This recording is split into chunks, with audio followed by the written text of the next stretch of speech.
Não queira ser esperto. Caso contrário, você permanecerá sempre o mesmo. Nunca mudará. Soluções de conciliação nos caminhos do amor e na senda da meditação criarão muita confusão em você. Elas não ajudarão. Como pedir ajuda vai contra o ego, você tenta acomodar uma situação fazendo concessões. Esse acerto será mais perigoso. Ele o desorientará mais ainda.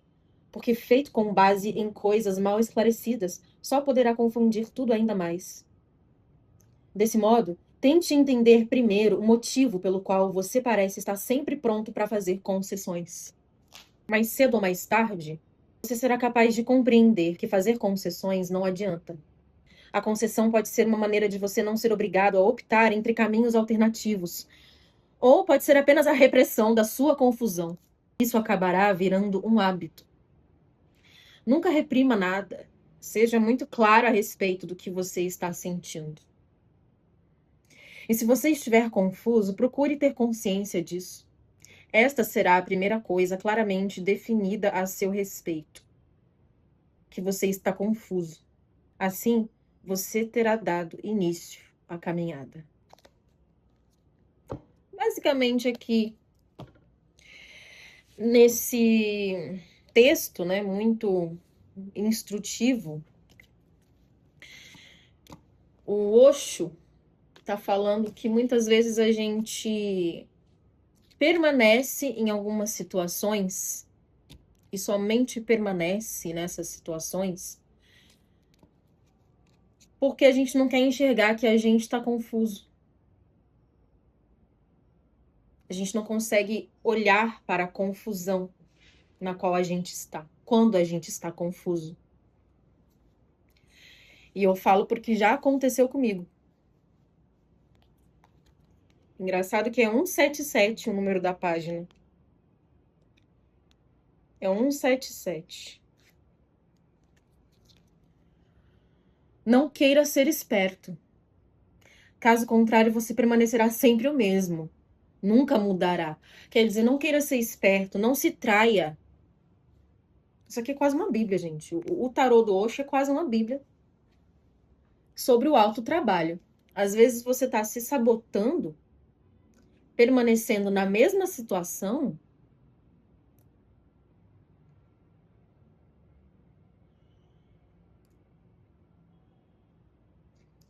simplesmente porque você está confuso. E você não consegue olhar para si, enxergar e elaborar aquilo que você sente, elaborar aquilo que aconteceu. Estar no seu corpo é elaborar o que aconteceu. O processo de meditação traz muitas dores emocionais à tona, sim, porque traz muitas coisas que a gente precisa limpar, que a gente precisa observar, que a gente precisa se desapegar. Muitas vezes essa concessão que você está fazendo, né? Eu vou dar uma chance. Eu vou me permitir viver isso de novo, ou continuar nisso. E às vezes o que você está achando que é uma decisão, na verdade, é manter uma indecisão, é manter uma confusão. Entende? Ó, o leque na sua cara. 3 tapas na sua cara. Ai, barulho, gente. Espero que vocês não escutem, mas tá rolando barulho aqui. Barulho chato. E aí tá falando, nunca reprima nada. É justamente isso que eu tô falando aqui pra você também. Você não consegue olhar pra si, pro que você sente. Por quê? Porque você reprime. Porque a gente aprendeu, né? É engraçado, a gente aprendeu. Tava vendo um vídeo aqui, da Bárbara Moreira, a dona do canal Desprograme-se. E ela tava falando num vídeo que a gente aprendeu a viver no modo de sobrevivência. A gente aprendeu muitas vezes a viver nesse modo luta e fuga. Né? É inacreditável o conteúdo do Desprograme-se. Nossa, minha franja tá. Meu Deus, ela tá indecisa hoje. Hoje ela está como você, indeciso, confuso, sem entender o que você quer da tua vida, né? Enfim, a Bárbara fala no vídeo que a gente está acostumado a viver nesse modo luta e fuga, certo? Como a gente está acostumado a viver nesse modo luta e fuga, às vezes a gente se reprime, a gente não se reconhece. A gente perde uma certa noção de espaço. Espaço com relação à propriocepção, à sua propriocepção. Você começa a ser tão reprimido, porque o mundo nos ensina a reprimir as emoções. A gente vive num mundo assim, que obriga que a gente tem que funcionar de 8 a 18 horas, a gente tem que estar na labuta, né? A gente tem que, entre aspas, estar na labuta. A gente vive no capitalismo, né? O diabo do tarô. A gente vive no capitalismo. Engraçado que a carta do diabo, do diabo, né, que representa o capitalismo muito bem em sua simbologia, até mesmo na sua pictografia, na sua arte, né? É engraçado que é um diabo que está acorrentando um homem e uma mulher. Tem essa dualidade, né? Tem essa coisa da prisão também, do aprisionamento que traz a carta do diabo. E muitas vezes é isso aqui, né? É você dando concessão, você permanecendo numa prisão, porque é muito tentador, por conta de, na verdade, um medo inconsciente. Inclusive, a carta do diabo fala do medo, e do inconsciente, e das sombras, daquilo que você não trabalhou. E quando o diabo aparece numa leitura, ele está te mostrando tudo aquilo que você não vê a respeito de si, que você não trabalhou. Especialmente se ele vem com a carta da sacerdotisa. Porque daí vai trazer essa significância de que é bem profundo, né? É um bagulho bem baixo aí, é bem baixo. Mas continuando aqui meu pensamento, que eu preciso amarrar o pensamento. O capitalismo nos força, assim, a viver na labuta, a estar sempre produzindo. Ele vai conformando o nosso corpo a ficar numa espécie de cristalização, de enrijecimento do seu self, enrijecimento de quem você verdadeiramente é. Eu aposto que se eu for postar esse vídeo, ele não vai ser entregue. Mas eu vou desafiar a lógica e eu vou postar. E eu te desafio também a desafiar a lógica comigo. A desafiar a lógica do aprisionamento psíquico, corporal, do seu self, do seu verdadeiro eu. E compartilhar esse vídeo. Para ajudar a despertar outras pessoas também. Porque eu sei que você é um ser desperto. Eu sei que você é um ser desperto. Eu sei que você é um ser que se observa, que olha para os próprios erros. Senão você não estaria vendo esse vídeo. Você não está aqui por acaso. Não foi à toa que você parou para ouvir minha voz. Não foi à toa. Muitas vezes você está fazendo concessões, você está permitindo que a realidade permaneça como está, por conta desse aprisionamento. Que aí, no caso, a Bárbara Moreira, ela chama de programação. Olha que interessante. É muito interessante esse ponto de vista da programação, né? Essa visão mesmo de que nós somos programados, porque nós somos programados. O nosso corpo é programado para servir, para produzir, para o capitalismo. E muitas vezes isso vai ficando entranhado no seu modo de se relacionar, no seu modo de se afeiçoar pelo outro. A gente acaba reproduzindo essa lógica da objetificação do outro e de si próprio. Por isso que a gente se reprime. Porque a gente para de ter essa autopercepção mais sensível do próprio corpo. E é através dessa percepção sensível do seu corpo, se eu não me engano, é Jung que diz que o corpo é o inconsciente, né? Nossa, esse cabelo vindo na minha cara. O corpo é o inconsciente. Meu Deus, como eu tô irritada com esse cabelo na minha cara. Pronto. Gente, eu tenho uma coisa, um tique com o meu cabelo, que se ele não tiver de um jeito bom pra mim, eu tenho o faniquito. Enfim, voltando. Olha como eu tô conseguindo voltar meu pensamento. O corpo é o inconsciente. E muitas vezes o seu corpo sabe, mas você não tá ouvindo. Você tá perto de alguém e você para de respirar. Você tá perto de alguém, você não consegue se sentir confortável, seu abdômen fica travado, você fica até com náusea existencial perto dessa pessoa. Você sente é quase um medo, mas é um medo que tá lá muito fundo, você não consegue nem sentir direito. Essa pessoa não te faz bem. E você permanece na ligação. A carta do diabo. É muito louco isso, né? Muito louco. Esse texto aqui é maravilhoso.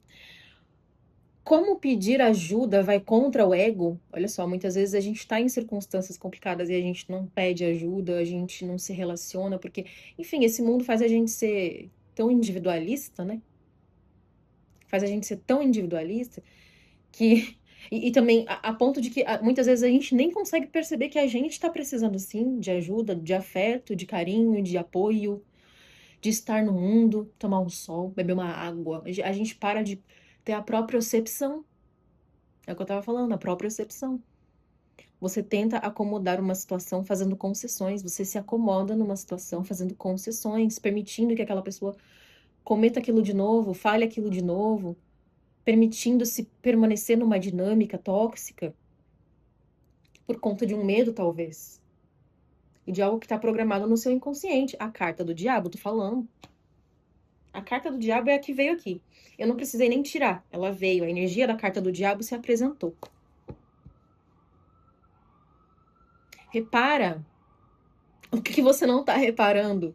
Repare em si próprio, no próprio corpo, porque é nesse lugar que vai estar o segredo. Medita, medita. E meditar é um exercício bom para perceber. É um exercício bom.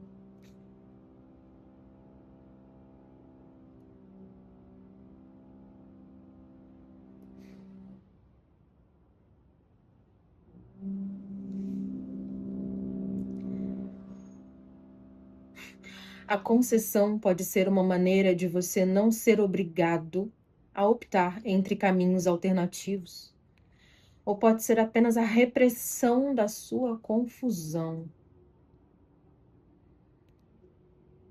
O que está te deixando confuso a ponto de estar paralisado?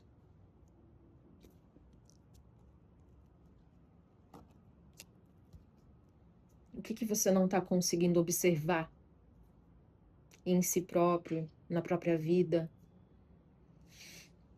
que está te fazendo paralisado, que faz com que sua vida não flua da forma que você deseja, que você projeta? Que culpa é essa? Primeiro, que sensação de dívida é essa para com seus ancestrais, seus antepassados? Você acha que você precisa estar no mesmo lugar que eles? Essa culpa não conseguiu sentir e digerir? Culpa do quê?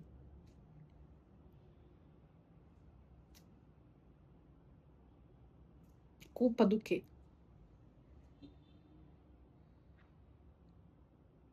Medo do quê? Que você não consegue digerir.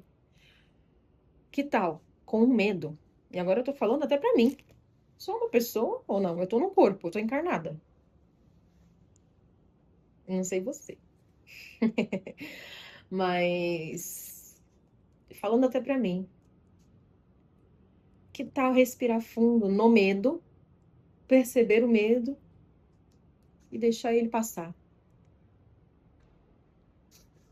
E se ele não passar, você só lida com ele como se fosse uma informação a mais ali que você tá lidando.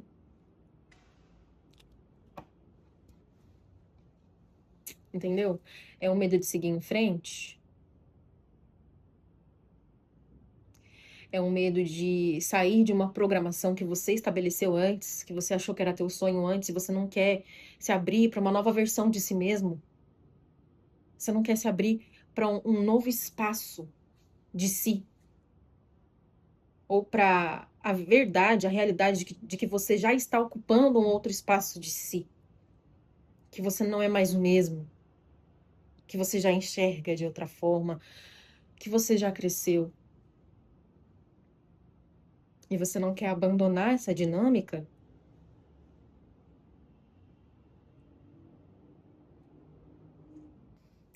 Engraçado é que a carta do diabo também fala sobre prazeres. Os prazeres mundanos, né? Humanos. Existe algum prazer aí? Por que permanecer numa prisão te dá um prazer?